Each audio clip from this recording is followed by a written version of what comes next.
வணக்கம் நண்பர்களே.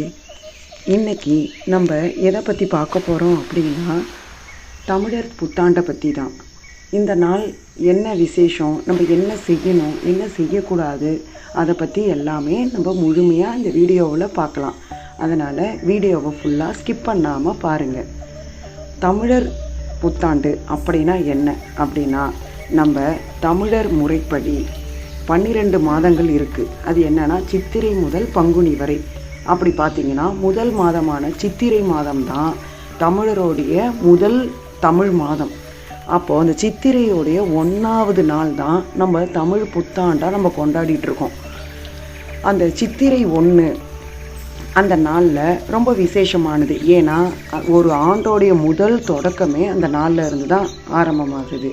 அதனால் தமிழர் முறைப்படி பார்த்திங்கன்னா அந்த நாள் ரொம்பவும் விசேஷமானது. அதனால் அந்த நாளில் நம்ம செய்யக்கூடிய ஒரு சில விஷயங்கள் நம்ம வாழ்க்கையே வருஷம் ஃபுல்லாக மாற்றும் அப்படிங்கிறது நம்ம முன்னோர்களுடைய நம்பிக்கை. அதை தான் நம்ம இன்னமும் கடைப்பிடிச்சிக்கிட்டு வரோம். ஸோ அப்போது என்ன இந்த நாளில் நம்ம என்ன செய்யணும் அப்படிங்கிறத நம்ம பார்க்கலாம். ஃபஸ்ட்டு இந்த நாளில் பூஜை செய்ய வேண்டிய நேரத்தை முதல்ல பார்த்துடலாம். எந்த நேரத்துல எல்லாம் பூஜை செய்யணும் அப்படின்னா, காலையில் 6 to 7 அது ரொம்ப நல்ல நேரம். அதுக்கப்புறம் பார்த்திங்கன்னா 7:40 இருந்து 8:45 வரைக்கும்.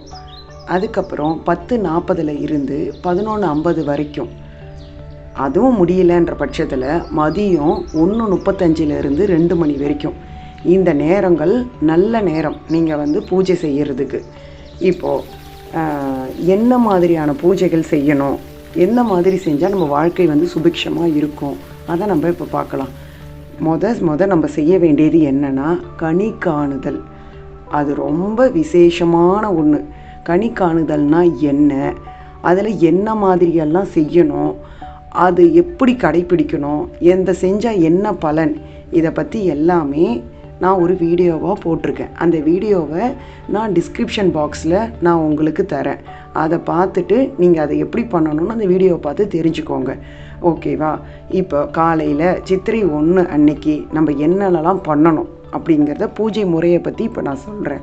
காலையில் எழுந்ததும் கனி காணுதல் அதை செஞ்சு முடித்த பிறகு நம்ம வீடை ஃபுல்லாக நம்ம சுத்தம் பண்ணி வாசலில் நல்லா தெளித்து தண்ணி தெளித்து கோலமிட்டு நம்மளுடைய வாசக்காலை எல்லாமே நம்ம சுத்தம் பண்ணி மஞ்சள் குங்குமம் இட்டு பூ வச்சு பூஜை அறையை சுத்தம் பண்ணி சுவாமிக்கு நல்ல பூஜை பொருட்களை எல்லாம் நல்லா சுத்தம் செய்து பூ போட்டு எல்லாத்தையும் ரெடி பண்ணிவிட்டு, அன்றைக்கி குறிப்பாக நம்ம இந்த ஒரு விஷயத்தை கண்டிப்பாக செய்யணும். அது என்னென்னா மாங்காய் பச்சடி.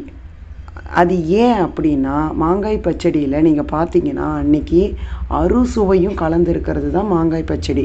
அப்போது நம்ம நம்மளுடைய வாழ்க்கையில் எல்லா சுவைகளும்ன்ற மாரி நம்மளுடைய கஷ்டம், இன்பம், துன்பம் எல்லாத்தையுமே நம்ம சரி பங்காக எடுத்து நம்ம வாழ்க்கையை இந்த வருஷம் ஃபுல்லாக சந்தோஷமாக கொண்டு போகணும்.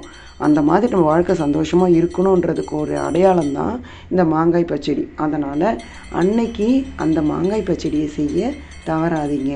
அதை செஞ்சுட்டு ஏதாவது ஒரு இனிப்பு பலகாரம், அது என்னவா வேணா இருக்கலாம், அதையெல்லாம் செஞ்சு நீங்கள் குடும்பத்தோடு எல்லாத்தையும் குளித்து முடித்து, உங்களுக்கு ஒரு புத்தாடை இருந்துச்சுன்னா அதை அணிஞ்சு எல்லாமே ரெடி ஆகிட்டு குடும்பத்தோடு போயிட்டு நீங்கள் பூஜைக்கு ரெடி ஆகணும். நீங்கள் காலையில் கனி காணுதல், அதுக்காக ஒரு தாம்பூலத்தட்டில் அந்த குறிப்பிட்ட பொருளை நீங்கள் வச்சுருப்பீங்க. அதையும் எடுத்துகிட்டு போய் பூஜை ரூமில் வச்சு கடவுள் முன்னாடி உங்கள் குடும்பத்தோடு போய் நின்று சாமிக்கு எல்லாத்தையும் பூஜை பண்ணிவிட்டு நீங்கள் இந்த ஒரு விஷயத்தை நினச்சி சுவாமிக்கிட்ட பிரார்த்தனை பண்ணிக்கோங்க.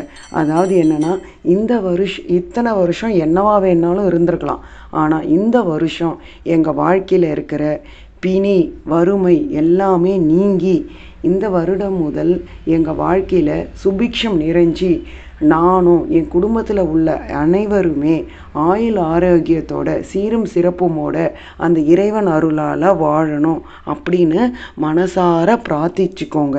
பிரார்த்தனை முடிஞ்சிட்டதும் நீங்கள் திருப்பி உங்களுக்காக மட்டும் இல்லாமல் இன்னொரு விஷயத்தையும் நீங்கள் சேர்த்து பிரார்த்தனை பண்ணிக்கணும். அதாவது என்னென்னா, இந்த உலகத்தில் இருக்கிற எல்லா ஜீவராசிகளும் இந்த இயற்கை தாயும் எல்லாருமே நல்லா இருக்கணும்னு நீங்கள் இறைவன்கிட்ட பிரார்த்தனை பண்ணிக்கோங்க.